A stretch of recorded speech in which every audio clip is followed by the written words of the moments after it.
مش هنبعد كتير عن حراس المرمى بسبب التفويت للزمالك. كان في تصريحات وتاكيدات من الكابتن ناصر فاروق ان هو يعني من عشاق نادي الزمالك، وانه يعني لو طال ان هو يعني يسرب بجوال نادي الزمالك فهو على استعداد ان هو ما فيش اي مشاكل خالص، وبدا التحقيق بالفعل من اداره نادي غزل المحله. ايه الموضوع ده يا كابتن؟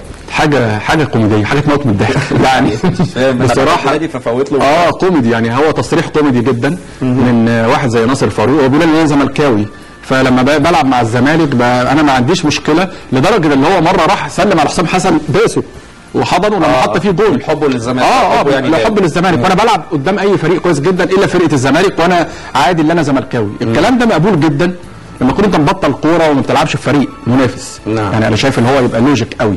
لكن لما كنت انت بتلعب في فريق في المحله وانت بتلاعب الزمالك وتسيب له وفعلا وهيثبت كده، يبقى لا، يبقى ده ما يلعبش، يبقى ده مكانه في المدرجات يسقف، ما يبقاش حارس مرمى، ما يبقاش لاعب. لكن انا برضو بقول ان الموضوع برضو كبر قوي يا استاذ محمد. يعني خد حجم كبير قوي، واعتقد لو اثبت التحقيقات او اللي هي مع ناصر فاروق اللي هو فعلا كان بيتعمد تفويت او كده، يبقى يعاقب اكيد طبعا. لكن ما ينفعش الموضوع كده يبقى على المشاعر. بمناسبة غزل المحله، رايك ايه في هذا الاداء في الدوري الممتاز؟ يعني المركز الرابع واضح جدا، وكان في ظروف صعبه جدا بيمر بيها نادي غزل المحله تحديدا. يعني المحله طول عمره قلعه الصناعه في مصر، المحله الكبرى، وكان زمان ايام شوقي غريب اللي هو مدرب سموحه. التعبير بتاع حضرتك ما هو في ثقافه بس مش اكيد، يعني لازم اديك بقى حاجه كده على الماشي زي ما بيقولوا زي ما الكابتن بكر بيقول، يعني ان لعيب المحله دلوقتي بعد المرحله دي وبعد سوء يعني الاداره الماليه، طبعا الموضوع كلنا بنعاني، يعني خاصه الوسط الرياضي من الامور الماديه. واللعيب المصري، وده بينطبق على المحله وحط تحتها 100 خط، اللعيب المصري بيحتاج مسحراتي، يعني بيفكروا في الملعب. العب كده، اعمل كده، لان المدرب مش هينزل. ده انا هقول لك على فكره، هقول لك على حاجه في دقيقتين او اقل من دقيقتين. رود كرول، انا كبير مش صغير طبعا، حضرت تدريب لرود كرول المدرب الهولندي العبقري اللي هو تولى تدريب منتخب مصر ثم نادي الزمالك. كنت في المركز الاوروبي هنا في المعادي وحضرت، كنت قاعد كده وكان جنبي احد الزملاء، ورود كرول بياخد لعيبه عبد الستار صبري وحازم امام، فاكر الفرقه اللي عتاوله وعلي ماهر، كان فريق ضرب نار، ماسكه كده من ايديه، ماسك علي ماهر من ايديه وبيعمل له بيمسكه من ايديه المنتخب الاولمبي. المنتخب الاولمبي ساعتها، وبيعمل سبرنت. ايه ده؟ انا استغربت. عبد الستار صبري، حازم امام كانت احسن فتره دي في تاريخه. نعم. حازم امام الكبير. فبقول له كابتن رد كرول بعد ما خلص، بقول له انت بتعمل كده ليه؟ قال لي اللعيب المصري بينسى، تيجي تقول له حاجه بعد ساعه ينزل الملعب ناسي. فانا اقصد ايه؟ اللي دايما اللعيب المصري بيحتاج، اللي هو مش هقول لك، يعني انا بقول لك الاكسبريشن اللي هو مسحراتي، اللي هو يفكروا دايما بادائه في الملعب، يشوط ازاي، اللي هو يعمل التاكلينج ازاي، اللي هو بيبقى عشان تركيزه بيبقى قليل قوي. اللعيب المصري بينزل الملعب وخاصه لما في جمهور، فعشان كده من غير جمهور بيبقى تركيزه اعلى لو تلاحظ. لكن ان شاء الله المحله اعتقد اللي هو هيرجع تاني لمستواه، خاصه ان هم عندهم لعيبه على مستوى عالي جدا، وان شاء الله وعندهم مدرب كويس. يعني الظروف الماديه ما تؤثرش ان شاء الله، ما تاثرش سلبي يعني على ان شاء الله على نادي غزل المحله. ايه رايك ندخل شويه على المحترفين كده؟ تحت امرك. كان مشاهدينا لقاء منذ قليل في نهائي كاس ولي العهد السعودي ما بين نادي الهلال السعودي ونادي النصر، وفاز نادي الهلال بركلات الترجيح 4-2. كان نادي النصر طبعا اللي بيشارك فيه نجمنا الكابتن حسني عبد ربه، للاسف ضيع ضربه جزاء النهارده. لكن عايزين نقول ان الكابتن حسني عبد ربه كان ارسل دعوه لوالده وشقيقه لحضور هذه المباراه، لانه بيتفائل جدا بهم في خوضه لمثل هذه المباريات. للاسف طبعا الوقت الاصلي انتهى 0-0، في الوقت الاضافي تم التعادل 1-1 ما بين الهلال والنصر، وفي النهايه ضربات الترجيح فوز الهلال 4-2 في هذه المباراه. يمكن ده يعني حاجه عن حسني عبد ربه. في خبر اخر ده بقى هنقول يعني يختص بجريده المدار.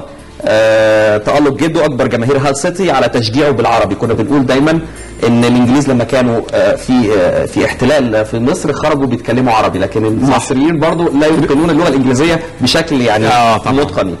لكن هنا بقى تألق جده اكبر جماهير هال سيتي على تشجيعه بالعربي. ايه القصه دي؟ والله انا كنت عامل الموضوع ده كده، الموضوع ده عجبني لان انا متابع جيد من اكتر من 10 سنين للانجلش بريمير ليج، الدوري الانجليزي، وحتى اللي هو الدرجه الاولى اللي هو بنسميه الشامبيون شيب او الناشونال واي، هو اسمه اللي هو الاصل الناشونال واي او الشامبيون شيب. نعم. على فكره الدوري الدرجه الاولى دون ما بيقلش قوه عن الدوري الممتاز. نعم. لو قلت لك هال سيتي، لو قلت لك ابسوتش تاون، قلت لك ويتفورد، نوتنغهام فورست، انديه ميدسبرا، انديه صعبه جدا وكلهم لعبوا، داربي كاونتي، بولتون، بلاك بيرن روفرز، انديه جامده جدا يعني كوره، وكلهم بيلعبوا في الدوري الممتاز. نعم. الموضوع ده ان جده زي ما انا قلت برضو قبل كده ان اختبار الرجوله للاعب المصري هو الاحتراف الاوروبي، حضرتك سمعتها قبل كده. فطبعا لقيت جده حد من بيكلمني من قرايبه يقول لي اهو جده خلاص بقى راح انجلترا. نعم. سمع كلامك وتنرفز ولا لازم احترف. فقلت طب كويس، يعني الواحد برضه في رياكشن للكلام الحمد لله. جده 3 مباريات على التوالي يحرز 3 اهداف، عامل عايز اقول لك عامل نتائج رهيبه جدا مع الفريق. يمكن اخر مباراه احرز هدف ومعاه المحمدي اللي هو كان مع بلاك بيرن روفرز، وهيلعب بكره، على فكره هيلعبوا بكره الساعه 5 مع فريق كبير جدا بولتون. فريق بولتون بعد ما نزل من الدرجه الاولى السنه اللي فاتت.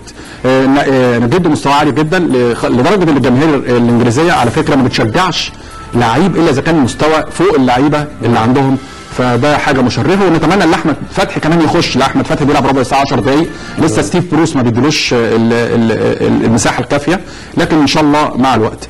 ده كمان بالنسبه لتالق كمان ابو تريكه مع بني ياس، حاجه تشرف. وكسبوا النهارده على فكره الشعب ايضا. محمد زيدان بيحاول كسبوا 3-1 النهارده للتعاقد مع المركز الثاني، ومحمد زيدان بيحاول يغازل الاهلي والزمالك، مش الزمالك بس الاثنين بيحاول يلعب على الوينجين. اعتقد ان هم دول. محمد صلاح بازل السويسري انا بحييه جدا لانه وصل بفرقته الى دور 16. عايز اذكر الدوري الاوروبي. في الدوري الاوروبي كان في مفاجات مدويه بالامس، خروج كل من اتلتيكو مدريد حامل اللقب للدوري الاوروبي او اليوروب ليج، ليفربول، ليون، اياكس امستردام، باير ليفركوزن ونابولي. كل الفرق دي خرجت من الدوري الاوروبي، وبازل السويسري بيصعد لدور ال 16. وايضا كانت نتائج كثيره جدا، لكن للاسف وقتنا انتهى. بشكرك شكرا جزيلا استاذ ياسر توامي الكاتب الصحفي ورئيس تحرير جريده المدار على هذا الحوار. يعني استعرضنا اشياء كثيره جدا، بنتمنى طبعا ان احنا حضرتك وبشكر كل الساده المشاهدين اللي هم يا رب يكونوا استمتعوا بالفقره. نشكرك شكرا جزيلا.